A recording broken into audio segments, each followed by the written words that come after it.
Welcome to the Black Women's World Podcast. Welcome to Black Women's World, where Black women vibe and thrive together. And if you ain't a Black woman, you'll get to know at least one. Because this Black Women's World, my Black woman's world, is whatever I say it is, simply because I am. So welcome, SistaNistas and SistaNista lovers. We're here for you. Much love and peace. Today, I just want to talk about remember, you are royalty. And just after listening to that song, it's one of those songs I have to put on repeat, and then just say it and sing it to myself slowly, and I would just get to the point where I say, you come from royalty, an aristocratic dynasty. The goal of the enemy is that you don't know who you are. So we have to remember there's power when you speak. So be mindful of words you release. And the sweet part about the song, I know that life has challenged you, but the king in me speaks to the king in you. You were born to rule. There is a king in you. And I just thank God, Donald Lawrence, for that song that just reminds us who we are, because we have to be reminded because of just what life does. And, the song the question he poses later on in the song is there no king in you? Do you not know who you are? And sometimes because of life, we do forget. We get absent-mindedness. And so I encourage us to be mindful even with one another. Welcome to Peace Place.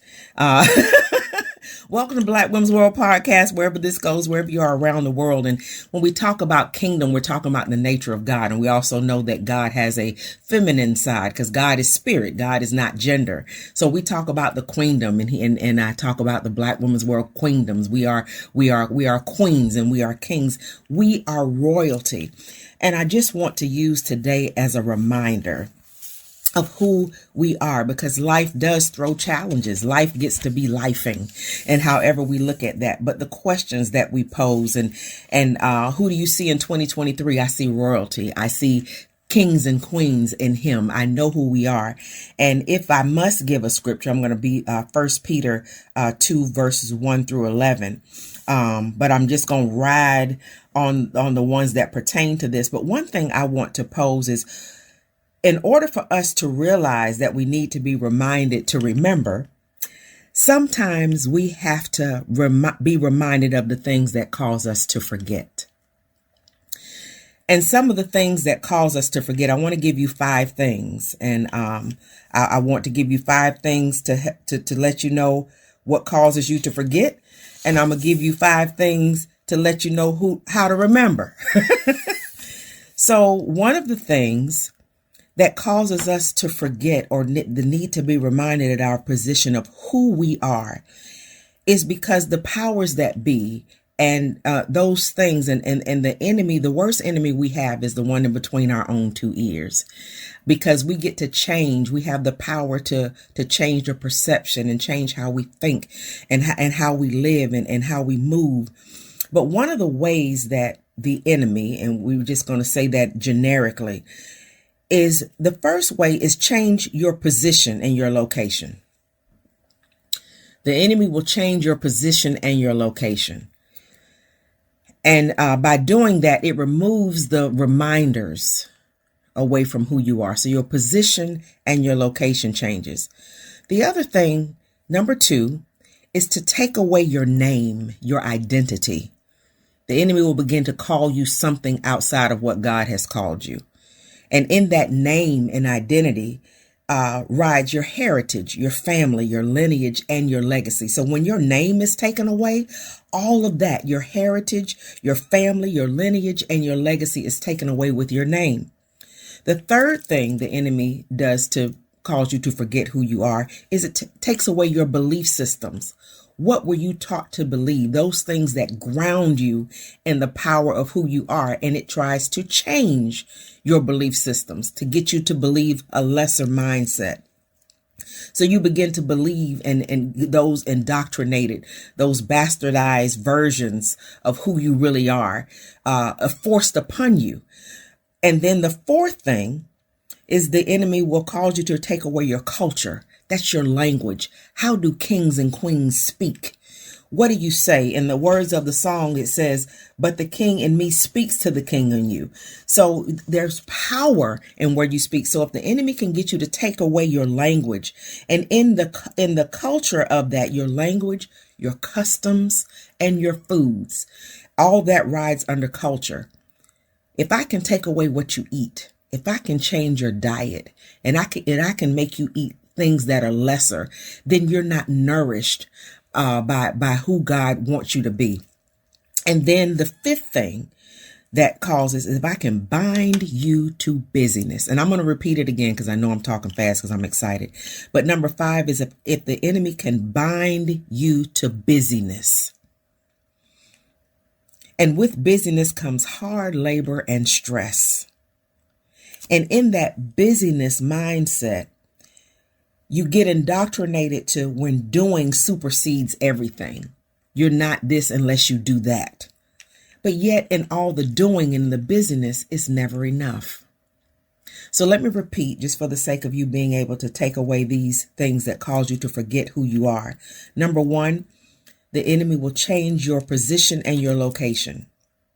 And I'm not talking about a red tail horned devil. I'm talking about the mind thing. I'm talking about racism, capitalism, sexism, religion, the negative parts of religion. Those things will change your position and your location, get you out of those things and remove reminders. Number 2, take away your name and your identity. They'll call you something else. Y'all remember the movie Roots by Alex Haley? When they changed his name, he knew his name was Kunta Kinte, but they beat him until he said Toby. But he came back into Kunta Kinte. Reminding that identity, to strip that identity is to cause you to forget your heritage, your family, your lineage, and your legacy.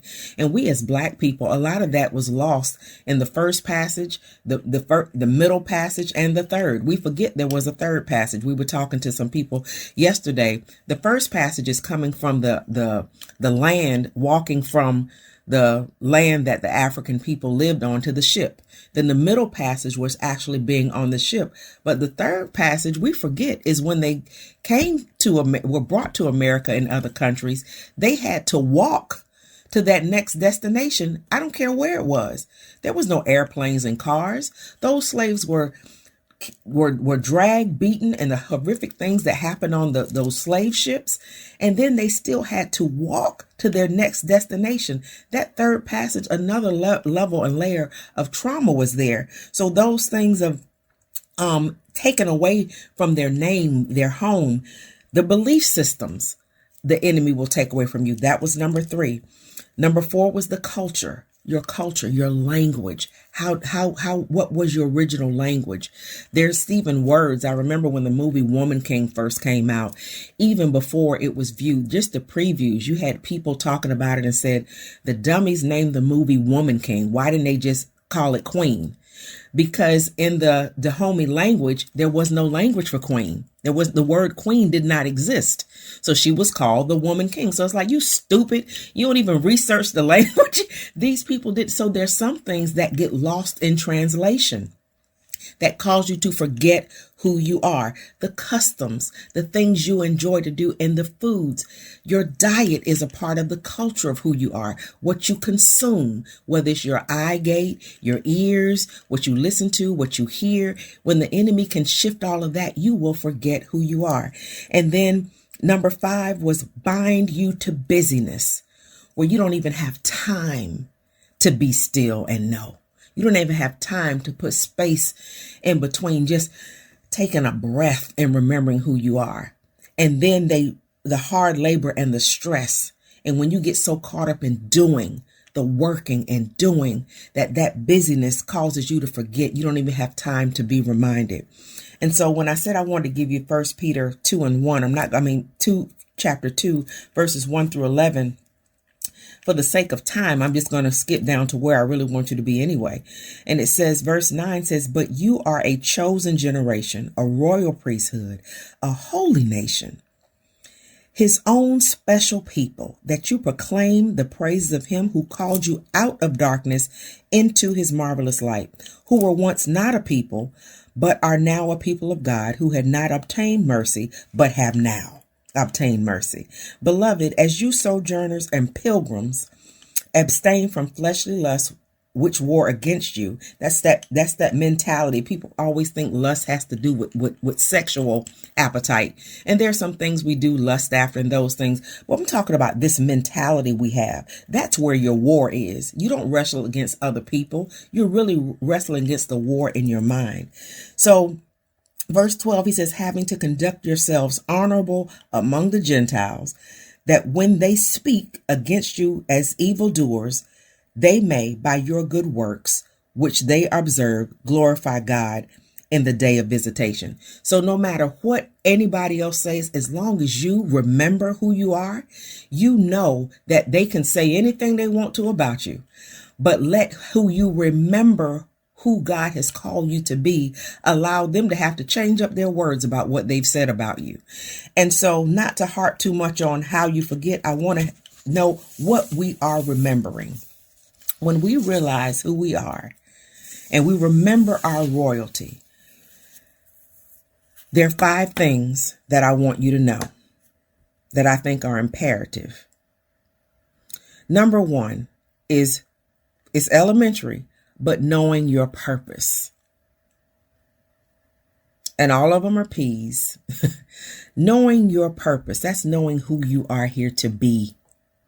Knowing your purpose as royalty. Who are you here to be? That's purpose. Number 2, knowing your position. Knowing your position. And let me just stay here, knowing your position. There's something that I haven't taught, but there's a lesson I have about the power and the pivot. Sometimes we need to pivot, and I'm getting a little ahead of myself, but number 2 is knowing your position. Number 3 is knowing the power of your words and deeds.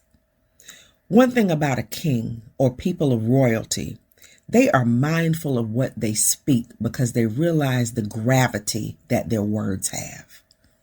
Years and years ago, back in the 80s, my dad, it started out being a message and turned into a series, and then it turned into a way of life where he said mouth watch. Not mouthwash, but mouth watch. Watch the words you speak out of your mouth. There's even music, how when I'm listening to music, there's certain lines of a song I won't even say out of my mouth because it doesn't agree with who I am. It doesn't agree with my position. I like the rest of the song. I may like the chorus, but it's a word or a verse I won't say because it doesn't line up. So a king, a royalty, we understand the power of our words and deeds. We understand the gravity of what we say. Number 4 is we know the privileges and responsibilities. I don't know if she's prepared this morning because I didn't ask her to be, and if not, we're good. But Miss Hines, when we shared last week about us being kingdom citizens and the benefits we have as kingdom citizens, and she said she had a piece she wrote about a benefits package. And there's the privileges and responsibilities. We have an entire benefits package. Some people, when you get a job or get a promotion, you want to know the salary, but nowadays people want to know what's the benefits package. But with the benefits package comes responsibilities. A lot of people don't want to look at the job description, the PD. They don't want to look at the job description. They want to know what's the benefits package. But with the privileges come the responsibility. How does royalty behave?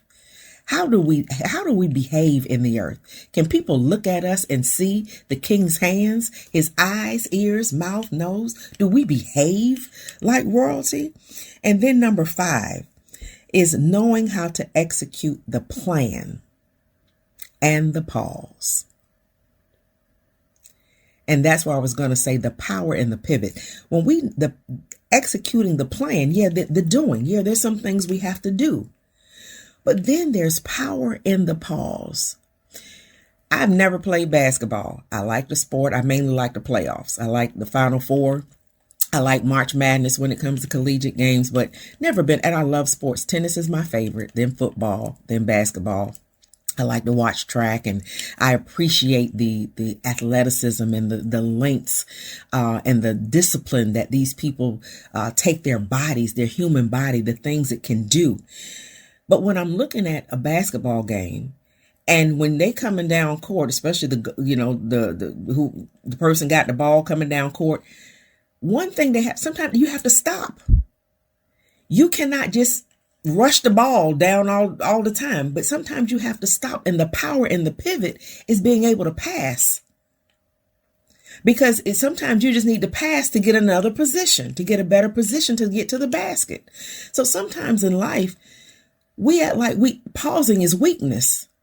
That rest is weakness. But sometimes there's power in the pivot, because kings and priests and royalty, we understand that sometimes we execute a plan and sometimes we understand the pause. And there's just as much power in both.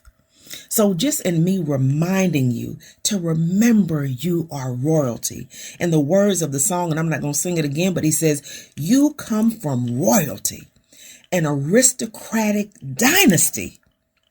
The goal of the enemy is that you don't know who you are. But he says there's power when you speak. O king, O queen, however you want to identify yourself. Be mindful of the words you release. Not only the words out of your mouth, but the words in your mind that you speak to yourself. Be mindful. And sometimes mindfulness takes slowing down. And some people don't know how to be by themselves or with themselves, but there is so much power. And when you see kings and queens, and even if you look at it from a natural, they ain't around a whole bunch of people other than people that serve them. They ain't doing a whole bunch of chatter. They're spending a whole lot of time pondering the essence of the kingdom and their royalty. And they have a heavy is the head that wears the crown. So you ain't frivolous and going all about. But the song says, I know that life has challenged you, but the king in me speaks to the king in you, whether the king in you needs to be healed from or mental. If you have mental strain, if you're going through financial situations, if your physical body needs to be healed, no person heals another person. I don't care if it's a faith healer or a shaman. You don't heal those people. What you do is bring attention to the person of the healer in them. You turn the light on in them. That healing is right there. God don't go nowhere. God doesn't have to come and go. God is omnipresent. God is omniscient. God is omnipotent. God doesn't come and go. So the only thing when we lay hands or speak healing or speak things over people, the only thing the God in you is awakening the God in them, reminding them that healing is their portion.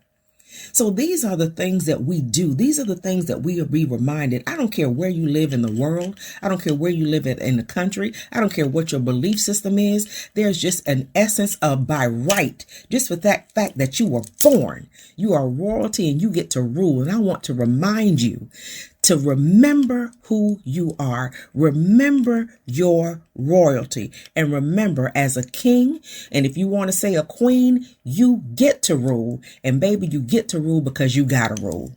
Rule. I'm out. I'm TracyMac. I'm grateful and I love y'all for real. Much love and peace. You've been listening to Black Women's World Podcast, the BWWP, brought to you in part by TracyMac Solutions for Life Institute, coaching and training services. No doubt you have enjoyed being in our world, and it doesn't have to stop here. Head on over to BlackWomen'sWorld.com. This is my personal invitation to you to stay connected with me on social media and more. I'd love to see you there, and I'm so grateful you came to be with me here. Invite someone else to join you in our queendom next time so they can feel the vibe of our tribe of SistaNistas and SistaNista lovers too. Remember to be kind, be authentic, be generous, be excellent, be grateful, and while you're at it, Go ahead and be extraordinary, because that's just what SistaNistas do, on purpose, through mission, with passion and compassion.